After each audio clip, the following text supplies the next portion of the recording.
So ayun guys, tapos na ako magdigo. Tapos nakapag-toothbrush na ako. At ako ay papasok po sa trabaho.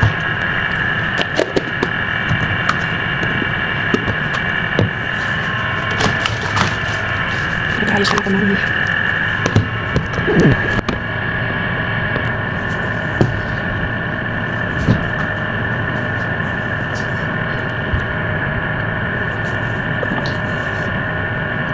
maganda ko nito sa aking buhok. Tapos pinagdigo kasi hindi ko siya naman nilagyan. Nagdadry yung buhok ko kahit meron siyang conditioner na cleanser. Kaya nagdadry ako ng coconut oil.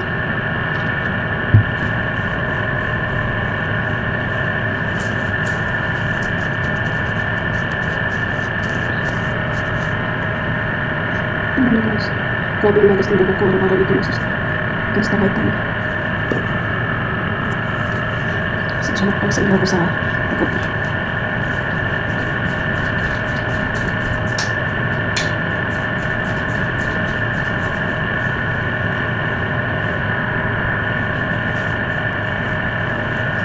Good morning everyone.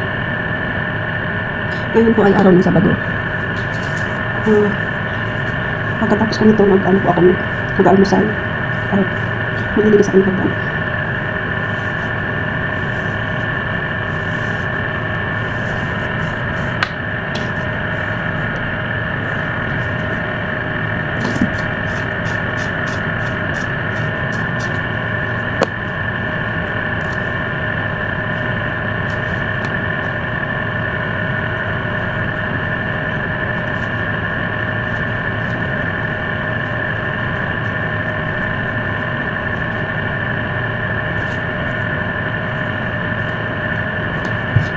Ito doon sa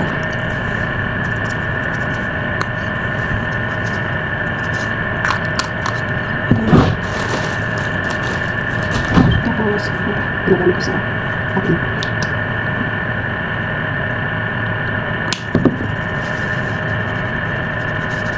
Yung umaga na ako naglalagay dito sa gabi naman maglalagay kasi may ginagamit na akong yung aloe vera siya. Aloe vera ko.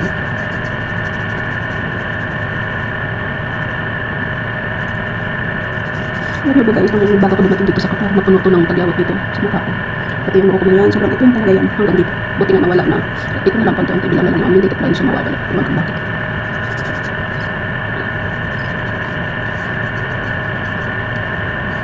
Dito sa bandang leeg natin kailangan na iyan natin na ayos. Diyan dalas mukha ko sa mga stock namin. Tapos, ito talaga ito sa ating puso. Yan. Medyo madaling pa guys, pinatay ko yung ilaw dito sa kabalang likod ko lang against the light po. Tapos pinunod ko siya po.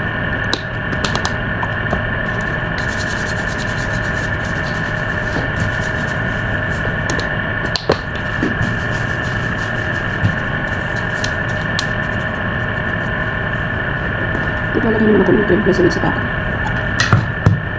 Tampakan. Kasi pag ako naglagay dito, nagdadry ko siya tapos nakakaroon ng kalyo. Gawa na namin natin nababasa. Tapos malamig yung tiles sa sahig. Kaya hindi ko rin sinusuot ng medyas.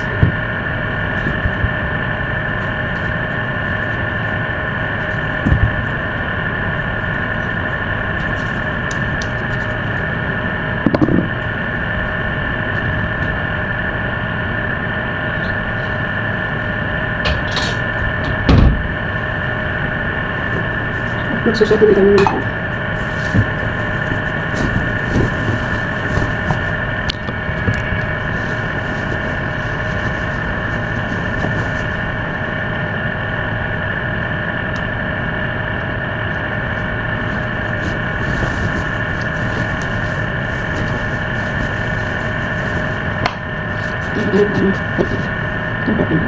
Galing lang London pa ito binili ng anak mo. Pakasyon sila ng last week.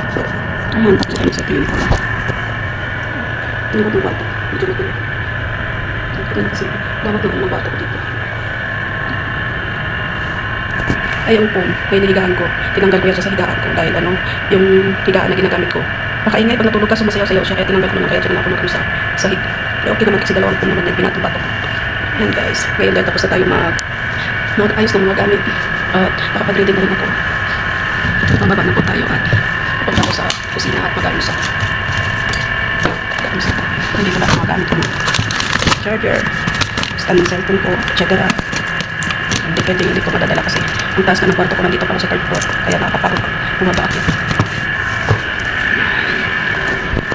Hanggang dito na muna guys, update ko kayo mamaya kung nandun ako sa baba. Tingnan niyo, sobrang init talaga. Grabe. Napakainit. Po ako sa baba. Ngayon, tatanggalin ko muna yung mga sinampay ko. Grabe. Napakatarik ng init yun. Alas 9:40 ng umaga. Sobrang sakit ng init. May nilaban ako paggabi yung natirang damit ng bunso. Tanggalin ko muna ngayon habang di pa mainit dito sa sinasampayan ko. Nakakasunog ng balat. Dito sa sinasampayan ko medyo okay pa kasi wala pang init. Pero pag dyan ka na sa ano namin, papunta dun sa kusina hanggang dun sa garage sa dinidiligan ko at nilinisan ng sasakyan, sobrang init talaga doon. Ito po yung likod namin.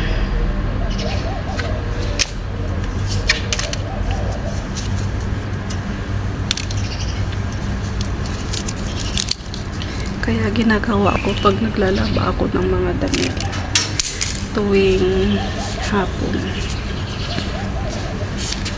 Pag wala ng init dito.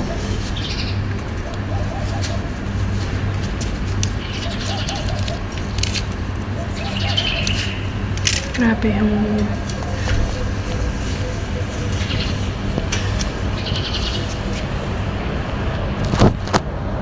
ayan guys. Sobrang sakit ng init. Iwasan masisira yung mukha mo. Ayan guys. Dahil nandito na tayo sa baba ng kusina. Eh, ilahon ng pang-ayusan ko. Meron akong peanut butter saka sandwich.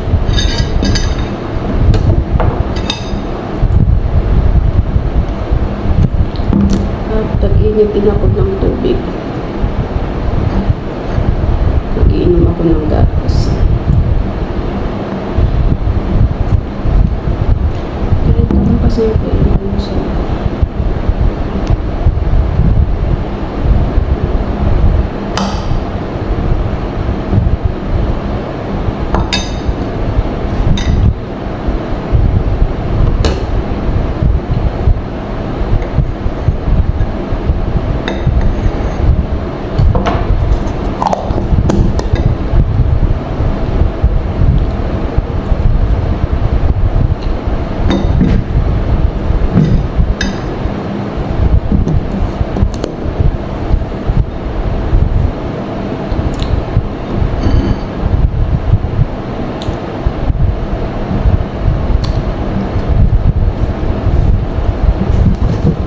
Kumukulo yung tubig.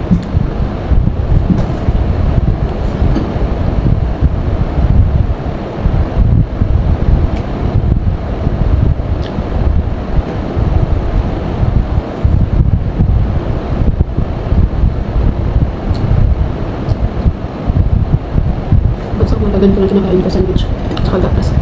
Tapos sa tanghali doon ako nagkakanin. Sa gabi galing din pang ako ng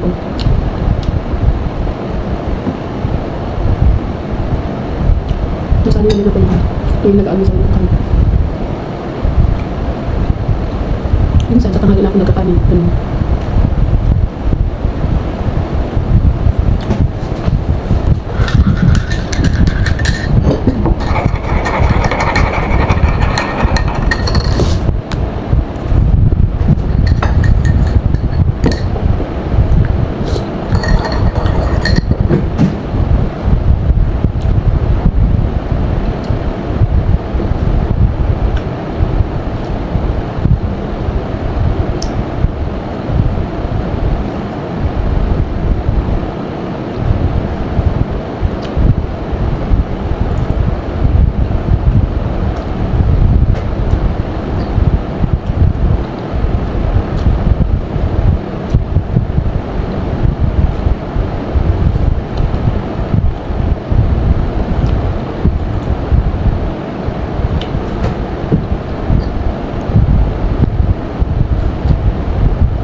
ayun guys, tapos na po ako mag-almusal. May natira pa akong konting gatas. Mamaya ko na inumin ka sobrang init. At mag-uurong lang ako ng pinagkamitan ko. Tapos maglilinis na rin ako sa hagdanan. At ito lang po yung update ko ngayong araw. Sa mga di pa po nakapag-subscribe sa YouTube channel ko, don't forget to subscribe and like and share na din. Malaking bagay na po yan para sa akin.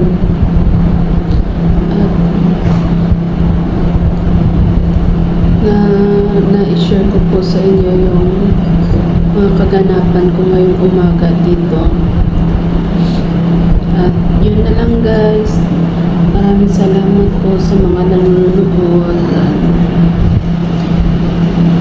God bless everyone. Have a good day and keep safe po sa ating lahat. Bye.